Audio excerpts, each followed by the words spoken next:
എപ്പിസോഡിന്റെ തുടക്കത്തിൽ ലീ ആയിട്ട് പറഞ്ഞ കാര്യങ്ങളൊക്കെ സോൾവ് ആക്കിയെങ്കിൽ പോലും തന്റെ മോഡൽസ് വിട്ട് വർക്ക് ചെയ്യാൻ പറ്റാത്തതുകൊണ്ട് മാത്രം ആ ജോലി ഉപേക്ഷിക്കാനായിട്ട് ഹോസ് തീരുമാനിക്കുന്നു.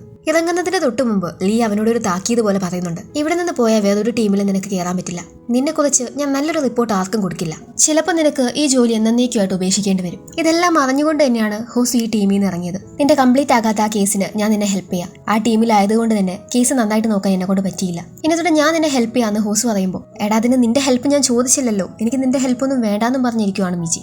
എന്നിരുന്നാലും ഞാൻ എന്റെ ഒരു ഡിസിഷനെ റിഗ്രേറ്റ് ചെയ്യുന്നില്ല, ഞാൻ നിന്നെ ഹെൽപ്പ് ചെയ്യാൻ തന്നെ തീരുമാനിച്ചു എന്നും പറഞ്ഞാണ് ഹോസ് നിൽക്കുന്നത്. ഇപ്പൊ ഫ്ലാഷ് ബാക്ക് കാണിക്കുമ്പോൾ തന്റെ അത്ലറ്റിക് കരിയർ നഷ്ടപ്പെട്ടതിന് ശേഷം മീജി നേരെ ചൊവ്വ ക്ലാസ്സിലേക്ക് എന്നിട്ടില്ല. ഏത് സമയവും റൂമിൽ അടച്ചുകൂട്ടിയിരിക്കലാണ്. മീരയോട് മീജിയുടെ ക്ലാസ് ടീച്ചർ പറയും, അവൾ ഇങ്ങനെ ലീവ് എടുത്താൽ മീജിക്ക് ഗ്രാജുവേറ്റ് ആകാൻ പറ്റുമെന്ന് തോന്നുന്നില്ല എന്ന്. അന്ന് മീര ഒരു ഡിസിഷൻ എടുത്തു. ഹെയർ കട്ട് ചെയ്ത് മീജി എന്ന പേരിൽ അവളുടെ ക്ലാസ് മീര അറ്റൻഡ് ചെയ്യാൻ തുടങ്ങി. എന്നാൽ മീജിയുടെ ആ ഒരു അടച്ചുപൂട്ടിയിരിക്കൽ 1-2 ദിവസങ്ങൾക്കും അപ്പുറം മാസങ്ങളായി ആളുകൾ വരെ ചോദിച്ചു തുടങ്ങി. അതിന് അവരോട് അവൾ സോളിൽ ഒരു റിലേറ്റീവിന്റെ വീട്ടിലാണ് നിൽക്കുന്നത്, ഹോസ്പിറ്റലിലാണ് എന്നിങ്ങനെ കള്ളങ്ങൾ മാറി മാറി മിസ്സസ് കിമ്മ പറയാൻ തുടങ്ങി. അങ്ങനെ കൊല്ലങ്ങളോളം പുറത്തിറങ്ങാതെ അവൾ ആ റൂമിൽ അടച്ചുപൂട്ടിയിരുന്നു. ആരും ഇല്ലാത്ത നേരം റൂമിൽ നിന്ന് പുറത്തിറങ്ങും. എന്ന അമ്മയുടെ മറ്റേ ശബ്ദം കേട്ട അകത്തേക്ക് ഓടിക്കയറും. ഇപ്പൊ ഫ്ലാഷ് ബാക്ക് കേട്ടാകുമ്പോൾ തലവേദനയ്ക്ക് ഒഴിഞ്ഞ സന്തോഷത്തിലിരിക്കുകയാണ് മീജി. ഒരു വലിയ കാര്യം അവൾ ചെയ്തത് കൊണ്ട് തന്നെ ഒരു പ്രൊമോഷനൊക്കെ അവൾ എക്സ്പെക്ട് ചെയ്യുന്നുണ്ട്. ഇപ്പൊ ഡയറക്ടർ ചോയി അങ്ങോട്ടേക്ക് വന്ന് നേരിട്ട് അവളെ പ്രശംസിക്കുന്നുണ്ട്. എന്നതെല്ലാം പുറത്ത് കാണിക്കുന്ന അയാളുടെ ഒരു മാസ്ക് മാത്രമാണ്. ഒരിക്കലും ഇതിന്റെ ക്രെഡിറ്റ് മീരയ്ക്ക് പോവാതിരിക്കാൻ വേണ്ടിയിട്ടാണ് അയാൾ നോക്കുന്നത്. എന്തെങ്കിലും പ്രശ്നം വരുവാണെങ്കിൽ അവളുടെ തലയിൽ കൊണ്ടുപോയിട്ടേക്ക്. ലാൻഡ് ഓണേഴ്സിന്റെ സ്വഭാവമൊക്കെ നിനക്കറിയാവുന്നതല്ലേ. ആദ്യമൊക്കെ ഇങ്ങനെ നിൽക്കുമെങ്കിലും അവസാനം അവർ തിരുത്തി പറയും. ഇപ്പൊ ഇൻ കേസ് എന്തെങ്കിലും ലോകാത്ഭുതം സംഭവിച്ച് അവരെ ലാൻഡ് വിൽക്കാൻ സമ്മതിക്കുകയാണെങ്കിൽ, ഗ്യോമി നിനക്കറിയാലോ പുതിയ ബിൽഡിംഗ് പ്രൊജക്ട് ലീഡ് ചെയ്യുന്നത് ആരാണെന്ന്, ലീഡ് സ്പെഷ്യലിസ്റ്റ് പാർക്ക്. അതുകൊണ്ട് തന്നെ മീരയുടെ കാര്യം കഷ്ടത്തിലാവും.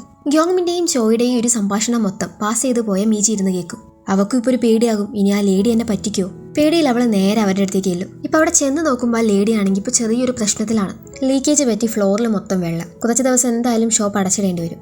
ഒരു പുതിയ ഫ്രിഡ്ജ് വാങ്ങണമെന്ന് ഇങ്ങനെ പറയുമ്പോൾ, എന്നാൽ ഞാൻ നിങ്ങളുടെ കൂടെ വരാമെന്ന് ഇവള് പറയും. വേണ്ട, നിനക്ക് ഓഫീസിൽ ജോലിയൊന്നുമില്ലേ, പോകുമ്പോൾ ഇതൂടെ കൊണ്ടുപോക്കോ, ഇത് ഹോസൂനും കൊടുത്തോ.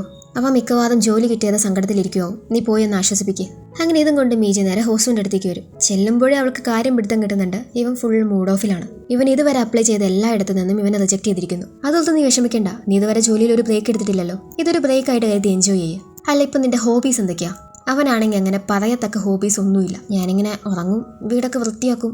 ഇങ്ങനെ പോയി ഇവന് ഡിപ്രഷൻ അടിക്കുമെന്ന് മനസ്സിലാക്കി ഇവൾ ഇവനെയും കൊണ്ട് കുറച്ച് തുന്നൽ സാമഗ്രികൾ വാങ്ങിക്കൊടുക്കും. എന്തെങ്കിലും ടെൻഷൻ അടിച്ചിരിക്കുമ്പോൾ ഇങ്ങനെ തുന്നിയാൽ നമുക്ക് ആ ഒരു ടെൻഷൻ അങ്ങ് പോകുമെന്നും പറഞ്ഞ് അതങ്ങനെ ചെയ്യണമെന്നും അവൾ എന്നെ പഠിപ്പിച്ചു കൊടുക്കും. ഈ ജോലിയില്ലാതിരിക്കാന്ന് പറഞ്ഞാൽ നമ്മളോട് തന്നെ ഫൈറ്റ് ചെയ്യുന്നത് പോലെയാണ്. എല്ലാവരും ജോലിക്ക് പോയി നമ്മൾ വീട്ടിൽ ഒറ്റയ്ക്കിരിക്കുമ്പോൾ നമ്മൾ ഒരുപാട് ചിന്തിച്ചു കൂട്ടും. പാസ്റ്റിനെ കുറിച്ച് ആലോചിച്ചാൽ റിഗ്രറ്റ് അല്ലാതെ വേറെ ഒന്നും കിട്ടില്ല.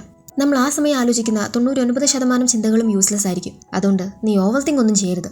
അതിന് നീ ജോലിയില്ലാതെ ഇരുന്നിട്ടേ ഇല്ലല്ലോ, പിന്നെ നിനക്കെങ്ങനെ ഇതൊക്കെ അറിയാമെന്ന് ഹോസ്റ്റ് ചോദിക്കുമ്പോൾ, ജോലി ഇല്ലാതിരുന്ന ഒരുപാട് നാളുകൾ ഇവൾക്ക് ഉണ്ടായിട്ടുണ്ടെങ്കിലും അത് ഇവനോട് പറയാൻ പറ്റില്ലല്ലോ. അവൾ അറിയും, ഞാൻ സിവിൽ സർവീസ് എക്സാം ട്രൈ ചെയ്യുന്ന സമയം എനിക്കിങ്ങനെയൊക്കെ ആയിരുന്നു എന്ന്. ഹോസു, ജോലി കിട്ടിയതെന്ന് പറഞ്ഞ് അത് വലിയ കാര്യമൊന്നുമല്ല. ഒരു ജോലി അല്ലെങ്കിൽ മറ്റൊരു ജോലി, അതിനെ വലിയ കാര്യമൊന്നും ആക്കി എടുക്കണ്ടെന്നൊക്കെ പറഞ്ഞ് ഇവനെ സമാധാനിപ്പിക്കുമ്പോൾ, നീ എന്നോട്ടാ ഇങ്ങനെയൊക്കെ പറയാൻ പഠിച്ചേ? ആളുകളെ കംഫർട്ട് ചെയ്യുന്നതിൽ ഏറ്റവും വീക്കായിട്ടുള്ള ആളായിരുന്നു നീ പണ്ടത്തെക്കാൾ ഒരുപാട് മാറിയ പോലെ. കെട്ടാകുമ്പോൾ ഇപ്പൊ സേജിന് നോക്കുമ്പോൾ മീരയ്ക്ക് നല്ല ഫ്രീ ആയിട്ടിരുന്ന് സ്ട്രോബെറി പറിക്കാൻ വേണ്ടി ഇരിക്കുന്ന ഒരു വീലുള്ള ചെയർ വാങ്ങാൻ വേണ്ടി വന്നിരിക്കുകയാണ് അവൻ. ഇതറിഞ്ഞ് അവന്റെ കൂടെയുള്ള എംപ്ലോയീസ് അവനെ കളിയാക്കുന്നുമുണ്ട്. നിനക്കറിയോ, നിന്റെ കൂടെ വർക്ക് ചെയ്യാൻ തുടങ്ങിയപ്പോഴാ മീജയെ പിന്നെയും ഡൗൺ ആയി കണ്ടു തുടങ്ങി. അവളെ പണ്ടത്തെ പോലെ പിന്നെയും കാണാണ്ടാവാതിരുന്നാൽ മതിയായിരുന്നു. അതെന്താ സംഭവം ഇവൻ ചോദിക്കുമ്പോൾ അവരും അറിയും, പണ്ടൊരിക്കൽ മീജയെ കാണാണ്ടായിട്ടുണ്ട്. അവരുടെ വീട്ടുകാർ പല റീസൺസാണ് പറഞ്ഞത്. അവൾ ഓടിപ്പോയതാണോ മിസ്സിംഗ് ആണോ എന്ന് ആർക്കും അറിയില്ല. അവർ പറഞ്ഞു അവൾ സോളിലുണ്ടെന്ന്. അപ്പൊ ഇത് കേൾക്കുന്ന മറ്റാള് പറയും സോളിലുള്ളത് അവളുടെ ട്വിൻ സിസ്റ്റർ ആണെന്ന്. സേജൻ ആ ചെയർ വാങ്ങി നേരെ മീരയ്ക്ക് കൊണ്ടുപോയി കൊടുക്കും. എന്നിട്ട് പതിയെ ഇവളുടെ കാര്യങ്ങളൊക്കെ ചോദിക്കും. നിനക്ക് സോളിൽ ഒരു ട്വിൻ സിസ്റ്റർ ഉണ്ടല്ലേ, എന്താ അവൾ ചെയ്യുന്നേ, സോളിൽ എവിടെയാണെന്നൊക്കെ ഇവനിങ്ങനെ കുത്തി ചോദിക്കുമ്പോൾ ഇവൾ അതൊന്നും പറയാതിരിക്കാൻ വേണ്ടി അങ്ങോട്ടേക്ക് കയറി ഇവന്റെ കാര്യങ്ങൾ ചോദിക്കും. നീ സോളിൽ കുറച്ച് നാളുണ്ടായിരുന്നല്ലേ? അവർ പറഞ്ഞു നീ സോളിൽ ഹോസ്പിറ്റലൈസ്ഡ് ആയിരുന്നെന്ന്. 2-3 കൊല്ലം നിന്നെ കണ്ടില്ലാന്ന് അവർ പറഞ്ഞു. പെട്ടെന്ന് മീരയാണെങ്കിൽ ഞാൻ ആ ഭാഗത്ത് സ്ട്രോബെറീസ് പറിക്കാമെന്നും പറഞ്ഞു എഴുന്നേറ്റു. കെട്ടാകുമ്പോൾ മീജി ഹോസുവിനെ വിളിച്ച് ഇങ്ങനെയൊരു സ്ഥലത്തേക്ക് വരാൻ വേണ്ടി പറയും. അങ്ങോട്ടേക്ക് തന്നെ മീജി ആ ലേഡിയെ വിളിച്ചു വരുത്തിയിട്ടുണ്ടായിരുന്നു. ഇവർക്ക് പുതിയൊരു ഫ്രിഡ്ജ് വാങ്ങാൻ പോകണം. അപ്പൊ വെറുതെ ഇരിക്കുന്ന ഹോസുവിനെ വിടാന്നും വെച്ചാണ് അവൾ അങ്ങനെ ചെയ്തത്. ഇവരിപ്പോ മീജയെ വിളിച്ചു നോക്കുമ്പോഴാണെങ്കിൽ അവള് ഫോൺ സ്വിച്ച് ഓഫ് ആക്കി വെച്ചിരിക്കുകയാണ്. അവൾ ഇത് എന്ത് പണിയാ ചെയ്തേ, നിനക്ക് എന്തൊക്കെ പണിയുണ്ട്, നീ ബിസിയാണെന്ന് എനിക്കറിയാം, മോ വരണ്ട, ഞാൻ ഒറ്റയ്ക്ക് പൊക്കോളാന്നാക്കി ലേഡി പറയുമ്പോൾ, എനിക്കൊരു പ്രശ്നവുമില്ല, ഞാനിപ്പോൾ വെറുതെ ഇരിക്കുവാന്ന് പറയുവാണ് ഹോസു. കെട്ടാകുമ്പോൾ ഇപ്പൊ മിസ്സസ് കിമ്മും മിസ്സസ് ഹോങ്ങും പിന്നെ അവരുടെ നെയ്ബർഹുഡിലുള്ള ലേഡീസ് എല്ലാവരും കൂടി ഒരു ട്രിപ്പിന് പോവാണ്. കിമ്മിന് മേ ബി മനസ്സിലുള്ള ഒരു ഇൻഫ്യൂരിറ്റി കോംപ്ലക്സ് കൊണ്ടായിരിക്കണം ഹോങ്ങിനോട് വലിയ സൗഹൃദമൊന്നും കാണിക്കുന്നില്ല. കാരണം ഹോങ് പ്രിൻസിപ്പൽ ആയിട്ടുള്ള സ്കൂളിലെ പാചകക്കാരിയാണല്ലോ കിം. ബസ്സിലെ കിം തന്റെ അടുത്ത് വന്നിരിക്കുമെന്ന് ഹോങ് പ്രതീക്ഷിക്കുന്നുണ്ട്. എന്നാൽ കിം മാറി പോയിരിക്കും. ഇപ്പൊ എല്ലാവരും കൂടെ കുറച്ച് ഗെയിംസ് ഒക്കെ കളിക്കാൻ വേണ്ടി തീരുമാനിക്കും. ആരെങ്കിലും ഫോൺ വിളിച്ച് അവരെ കൊണ്ട് ഐ ലവ് യു എന്ന് പറയിപ്പിക്കുക. ഈ വിധവകളോടൊക്കെ ആര് ഐ ലവ് യു പറയാനാണെന്ന് മിസ്സിസ് കിം ചോദിക്കുമ്പോൾ അതിനെന്താ എനിക്കൊക്കെ എന്റെ മോനുണ്ടെന്ന് പറയും മിസ്സിസ് ഹോങ്. എന്നാ ശരി നിന്നീന്ന് തന്നെ ഗെയിം തുടങ്ങാമെന്നും പറഞ്ഞു കിമ്മു. ഹോസു ആണെങ്കിൽ ഈ സമയം ആ ലേഡിയുടെ കൂടെ ഫ്രിഡ്ജ് വാങ്ങാൻ വേണ്ടി വന്നിരിക്കുവാണ്. അവർക്കെല്ലാം നോക്കിയും കണ്ടു എടുത്തു കൊടുക്കുന്നത് അവനാണ്. ഈ സമയമാണ് ഹോങ് ഹോസുവിനെ വിളിക്കുന്നത്. മോനെ, അമ്മയ്ക്ക് മോനെ ഒരുപാട് ഇഷ്ടമാണെന്ന് മോൻ അറിയാലോ. മോൻ അമ്മേനോട് എന്തെങ്കിലും പറയാനുണ്ടോ? ഇതുവരെ എന്നോട് പറയാത്ത, എന്നോട് പറയണമെന്ന് ആഗ്രഹിച്ചെന്തെങ്കിലും? അമ്മ എന്ത് ഉദ്ദേശിക്കുന്നതെന്ന് ഹോസുവിന് മനസ്സിലാവില്ല. അവിടെ ഉണ്ടാവൂടാ, നീ ഒന്ന് ആലോചിച്ച് നോക്ക്. മോൻ അമ്മേനോട് എന്തെങ്കിലും പറയാനുണ്ടാവും. ഇവൻ ഇപ്പം ഐ ലവ് യു പറയുമെന്നും പറഞ്ഞിരിക്കുന്ന ഹോങ്ങിനോട് ഹോസു ഇപ്പോൾ പറയും, അമ്മ ഞാൻ എൻ്റെ ജോലി ഉപേക്ഷിച്ചു എന്ന്. അത് ഹോങ്ങിന് ഭയങ്കര ഷോക്കാവും. അമ്മ പേടിക്കണ്ട, എന്റെ കാര്യങ്ങളൊക്കെ ഞാൻ ടേക്ക് ചെയ്തോളാം. ഞാനിപ്പോൾ എൻ്റെ ഒരു ക്ലയന്റിന്റെ കൂടെയാണ്, പിന്നെ വിളിക്കാമെന്നും പറഞ്ഞ് ഹോസ് കോൾ കട്ട് ചെയ്യും. ഹോങ് ഭയങ്കര ഷോക്കിലാണെന്ന് കിമ്മിന് മനസ്സിലാകും. പ്രകടിപ്പിക്കുന്നില്ലെങ്കിലും കിമ്മിന് ഹോങ്ങിന്റെ കാര്യത്തിലെ വേവലാതിക്കുണ്ട്. ഹോങ് ആണെങ്കിൽ ഇങ്ങനെ മാറി നിന്ന് വിഷമിക്കുന്നത് കാണുമ്പോൾ കിം എന്ന് പറയും, മക്കളെ ചില സമയം അങ്ങനെയാ, അവരെ കണ്ട് അവരൊറ്റയ്ക്ക് വളർന്നു വന്ന പോലെ തോന്നും. പണ്ട് അവരുടെ ഡയപ്പർ പോലും ചേഞ്ച് ചെയ്തത് ആരാന്ന് പോലും അവർ മറക്കും. അല്ലെങ്കിൽ ആരാ, പേടിക്കണ്ട ഞാൻ നോക്കിക്കോളാന്ന് പറയാം. അറ്റ്ലീസ്റ്റ് ഒരു ബ്രില്യൻ്റ് ആയ മകനെ വളർത്തിയെന്നെങ്കിലും നിനക്ക് പറയാം. സ്വന്തം കാര്യം പോലും നോക്കാൻ അറിയാത്ത ഒരെണ്ണം ഉള്ളതിനേക്കാളും നല്ലതാ. എന്നിപ്പോ ഹോങ് പറയും, നീ ജനിപ്പിച്ച കുഞ്ഞിനെ നിനക്ക് നിന്റേതായിട്ട് തോന്നില്ലേ? എനിക്ക് അക്കാര്യത്തിൽ ഒട്ടും റിലേറ്റ് ചെയ്യാൻ പറ്റുന്നില്ല എന്ന്. ഹോങ് വിളിച്ചതും ഹോസ് സംസാരിച്ചതെല്ലാം ഈ ലേഡി കേട്ടിട്ടുണ്ടായിരുന്നു. നീ നിന്റെ സ്വന്തം അമ്മയോട് എത്ര മോശമായിട്ടാണ് പെരുമാറുക. നീ അമ്മയോട് കിട്ടിയത് കാര്യം പറഞ്ഞത് ഞാൻ കേട്ടു. ഹോസ് പറയും, എൻ്റെ അമ്മയ്ക്ക് എന്നെ ഓർത്ത് ഭയങ്കര പേടിയാണ്. മക്കളുടെ കാര്യം ഓർത്ത് പേടിക്കുന്നത് അമ്മമാരുടെ ഒരു നേച്ചറാ. ഇപ്പൊ ഹോസ് പറയും, ഞാൻ നേരത്തെ നിങ്ങളെ ക്ലയന്റ് എന്ന് പറഞ്ഞതിന് സോറിയെന്ന്. നീ കള്ളം പറഞ്ഞതാണെങ്കിലും നമുക്ക് വേണമെങ്കിൽ അത് റിയാലിറ്റി ആക്കാം. അതായത് ഈ ലേഡി ഹോസുവിനെ തന്റെ ലീഗൽ റെപ്രസെന്റേറ്റീവ് ആക്കാൻ തീരുമാനിച്ചിരിക്കുന്നു. ഹോസുവിനും അതിന് ഓക്കെയാണ്. ഇക്കാര്യമൊക്കെ ഇവർ മീജിയോടും പറയും. മീറ്റിങ്ങിന് ഈ ലേഡിയുടെ കൂടെ ഹോസു ആയിരിക്കും ലീഗൽ റെപ്രസെന്റേറ്റീവ് ആയിട്ട് വരാൻ പോകുന്നത്. അതിന് മുന്നേ ഞാൻ ഈ പറയുന്ന ഡോക്യുമെന്റ്സ് എല്ലാം എനിക്ക് എത്തിയിരിക്കണമെന്ന് പറയണോ ഹോസു. എടാ നമ്മൾ ഫ്രണ്ട്സ് അല്ലേ, നീ എന്ത് ഇങ്ങനെയൊക്കെ സംസാരിക്കുന്നതെന്ന് മീജി ചോദിക്കുമ്പോൾ വർക്കിൽ അങ്ങനെ ഫ്രണ്ട്സ് ഒന്നുമില്ല, വർക്കാണെന്ന് പറഞ്ഞിരിക്കുവാണ് അവൻ. അങ്ങനെ അവിടെ നിന്ന് പോകുന്ന സമയമാണ് ജിയൂൺ ഇവനെ കോൾ ചെയ്യുന്നത്. നീ സംസാരിച്ച കാരണം ആ ഒരു ഇന്റർവ്യൂ നന്നായിട്ട് പോയി. നീ ഇപ്പോൾ ഓഫീസിലാണുള്ളത്, ഞാൻ അതിനടുത്തുണ്ടെന്ന് പറയുമ്പോൾ ഞാൻ ആ ഫേമിൽ നിന്ന് ക്വിറ്റ് ചെയ്തു എന്ന കാര്യം ഇവൻ പറയും. മീജി ആണെങ്കിൽ ഇവർ സംസാരിക്കുന്നത് കേൾക്കാൻ വേണ്ടി ശ്രമിച്ചുകൊണ്ടിരിക്കുകയാണ്. ഇവരൊരു റീയൂണിയൻ തീരുമാനിച്ചിട്ടുണ്ട്. ആ ഒരു കാര്യം ഹോസുവിനെ ഓർമ്മിപ്പിക്കാൻ കൂടിയാണ് അവൾ വിളിച്ചത്. ഹോസു ചോദിക്കും, നീ മീരെ വിളിക്കുന്നില്ലേ? മീരെ ഞാൻ അറിഞ്ഞുകൊണ്ട് വിളിക്കാത്തതാ. അവൾ ശരിക്കും സിവിൽ സർവീസ് ആയിരുന്നല്ലോ ട്രൈ ചെയ്തിരുന്നത്. അവൾ ഇപ്പൊ ചെയ്യുന്നത് നല്ല ജോലിയാണെങ്കിലും അത് കിട്ടാണ്ട് പോയതിൽ അവൾക്കൊരു വിഷമമുണ്ട്. മറ്റുള്ളവർ അതിനെക്കുറിച്ച് എന്തെങ്കിലും ചോദിച്ചാൽ അവൾക്ക് വിഷമമാകും എന്നിങ്ങനെ ജിയൂൺ കള്ളം തട്ടി വിടുമ്പോൾ ഇത് കേട്ടോണ്ടിരുന്ന മീജി ആണെങ്കിൽ ഇപ്പോൾ ഫോൺ പിടിച്ചു വാങ്ങി.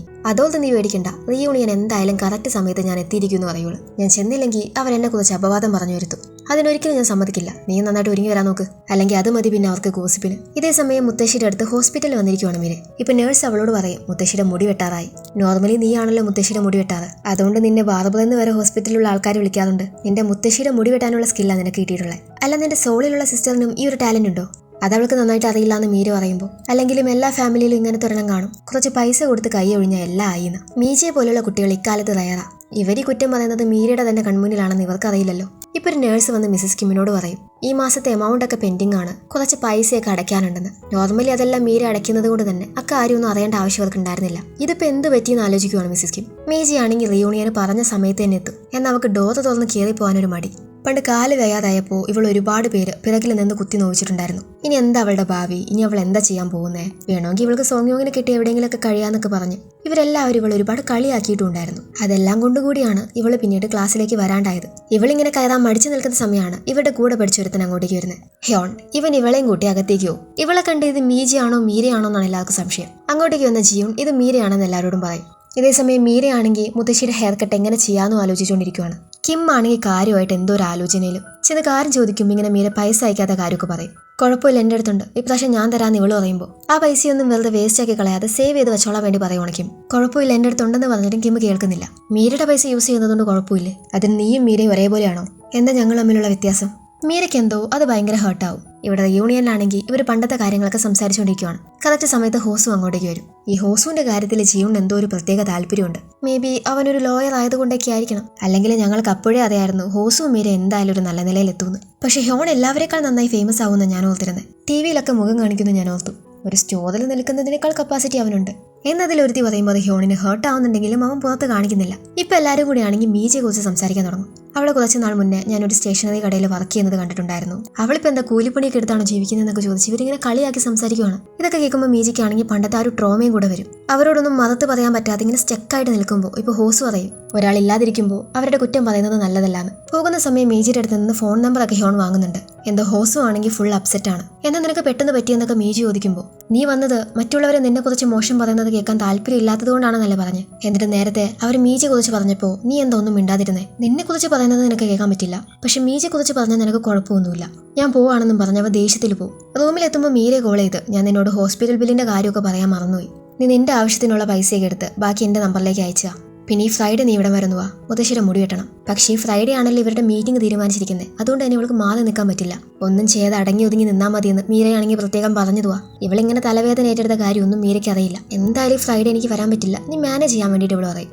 എന്താ മുത്തശ്ശിയേക്കാളും വലുതാണോ നിനക്കിപ്പോൾ വർക്ക്? ഇങ്ങനെയല്ലേ നീയും എന്നോട് എപ്പോഴും ചോദിക്കാതെ? ഞാൻ പറഞ്ഞതൊക്കെ മറന്നു കളഞ്ഞേക്ക്. ഹെയർ കട്ടിന്റെ കാര്യം ഞാൻ എന്തെങ്കിലും ചെയ്തോളാം, നീ പൈസ മാത്രം അയക്കേ. എന്നാൽ മീര ഭയങ്കര ദേഷ്യത്തിൽ പറയുമ്പോൾ എനിക്ക് പകരം ഗ്രാൻഡ്മിയെ നോക്കുന്നത് ഇത്ര വലിയ ബുദ്ധിമുട്ടാണെന്ന് ചോദിക്കും മീജി.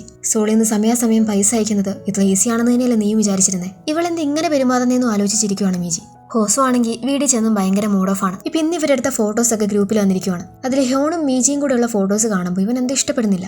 ഇവൻ ആ സമയം അവർ തമ്മിൽ സംസാരിക്കുന്നതും ഇവൻ ഇഷ്ടപ്പെട്ടിട്ടുണ്ടായിരുന്നില്ല. അവന്റെ മൂഡ് ഓഫിന് അതെല്ലാം ഒരു കാരണമാണ്. കെട്ടാകുമ്പോൾ സേജിൻ മീരയുടെ അടുത്ത് വന്ന് കുറച്ച് ബോക്സ് കൊണ്ടുചെന്ന് കൊടുത്ത് നിനക്ക് ആർക്കെങ്കിലും അയക്കണമെങ്കിൽ അയച്ചു കൊടുത്തോളാൻ പറയും. എനിക്കങ്ങനെ ആരുമില്ലാന്ന് ഇവൾ പറയുമ്പോൾ സോളിലുള്ള നിന്റെ ഇരട്ട സഹോദരിക്ക് അയച്ചു കൊടുക്കാൻ വേണ്ടി ഇവൻ പറയും. സോളിൽ അവൾക്ക് ഇത് ഷെയർ ചെയ്ത് കഴിക്കാൻ വേണ്ടി ഫ്രണ്ട്സ് ഒന്നുമില്ല. അവളുടെ കാര്യം മാത്രമേ നോക്കാറുള്ളൂ. അവൾക്ക് അവളുടെ പ്രശ്നങ്ങളും സ്ട്രഗിൾസും മാത്രമാണ് വലുത്. അതുകൊണ്ടാ അവളുടെ കൂടെ ആരും ഇല്ലാണ്ടായി പോയെ. ഞാൻ പറയാനുള്ളത് പറഞ്ഞു, നിനക്ക് അയക്കണമെങ്കിൽ അയച്ചോളാനായിട്ട് സേജിൻ പറയും. വീട്ടിൽ ഇതും കൊണ്ട് വരുമ്പോൾ ഹോങ്ങിനെ കാണും. കുറച്ച് സ്ട്രോബെറീസ് അവൾ ഹോങ്ങിനും കൊടുക്കും. അത് കാണുമ്പോൾ എന്നാൽ നമുക്കിത് ജാം ഉണ്ടാക്കാന്ന് പറയണോ ഹോങ്. ഇവിടെ ആ ലേഡി ആണെങ്കിൽ മീറ്റിങ്ങിന് പോകാൻ വേണ്ടി റെഡി ആയിക്കൊണ്ടിരിക്കുവാണ്. എന്നാൽ ആ സമയം മുകളിലുള്ളൊരു ബാഗ് എടുക്കാൻ നോക്കുന്നതിനിടയിൽ താഴേക്ക് വീണ് നടുവിട്ടു. മീജി ആണെങ്കിൽ എവിടെ എത്തിയെന്ന് അറിയാൻ വേണ്ടി കോൾ ചെയ്തുകൊണ്ടിരിക്കുന്നുണ്ട്. എന്നാൽ അത് എടുക്കാൻ പോയിട്ട് അനങ്ങാൻ പോലും ലേഡിക്ക് പറ്റുന്നില്ല.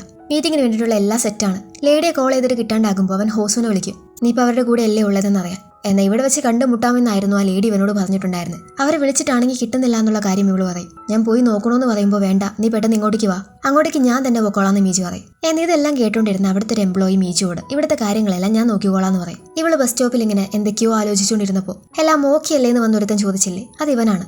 കിം തേ എന്നാണ് ഇവന്റെ പേര്. ഇടയ്ക്കിടയ്ക്കായിട്ട് നമ്മൾ ഇവനെ കാണുന്നുണ്ട്. എന്നാൽ മീരയുടെ കാര്യത്തിൽ എന്താണ് ഇവന്റെ ഇൻട്രസ്റ്റ് എന്ന് നമുക്കറിയില്ല. അങ്ങനെ കിം തേ കാര്യങ്ങൾ ഏൽപ്പിച്ച് ഇവള് ലേഡിയുടെ അടുത്തേക്ക് വരും. അപ്പോഴാണ് അവരിങ്ങനെ വീണ് കിടക്കുന്ന കാര്യമൊക്കെ ഇവള് കാണുന്നത്. എന്നാൽ പക്ഷെ അത് കാണുന്ന മീജിക്കാണെങ്കിൽ പെട്ടെന്ന് മനസ്സിലേക്ക് വരുന്നത് ഇതുപോലെ പണ്ട് തന്റെ ഗ്രാൻഡ്മ വീണ് കിടക്കുന്ന ദൃശ്യമാണ്. ആ ഒരു വീഴ്ചയാണ് അവളുടെ ഗ്രാൻഡ്മയെ പിന്നീട് കിടപ്പിലാക്കിയത്. അത് ഓർമ്മ വരുമ്പോൾ അവൾക്ക് വല്ലാത്തൊരു അസ്വസ്ഥത, എന്തോ ഒരു ട്രോമ പോലെ. ഇവക്ക് എന്തോ കുഴപ്പം പറ്റിയിട്ടുണ്ടെന്ന് ആ ലേഡിക്ക് മനസ്സിലാകും. അങ്ങോട്ടേക്ക് വരുന്ന ഹോസുവിനോട് ഇപ്പോൾ ആ ലേഡി അവൾക്കൊരു കവർ കൊണ്ടുചെന്ന് കൊടുത്ത് ബ്രീത്ത് ചെയ്യിപ്പിക്കാൻ വേണ്ടി പറയും. അങ്ങനെ ലേഡി ഇവർ ഹോസ്പിറ്റലിലേക്ക് മൂവ് ചെയ്യും. അവർക്ക് വലിയ കുഴപ്പമൊന്നുമില്ല.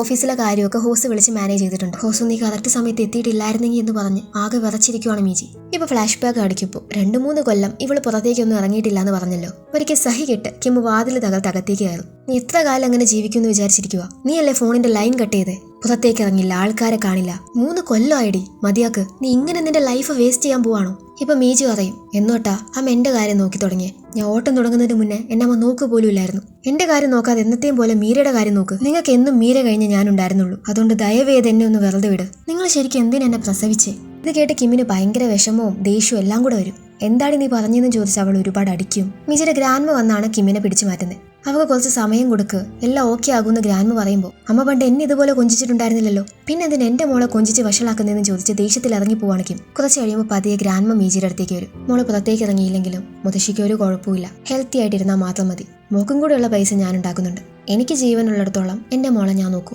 ഇത് കേട്ട് മീജി ആണെങ്കിൽ മുത്തശ്ശിയുടെ മുന്നിൽ പൊട്ടിക്കരയും. ഞാനിപ്പോൾ ഒന്നിനും കൊള്ളാത്തൊരു വേസ്റ്റ് ആണെന്നും പറഞ്ഞ് മുത്തശ്ശി അവളെ സമാധാനിപ്പിക്കും.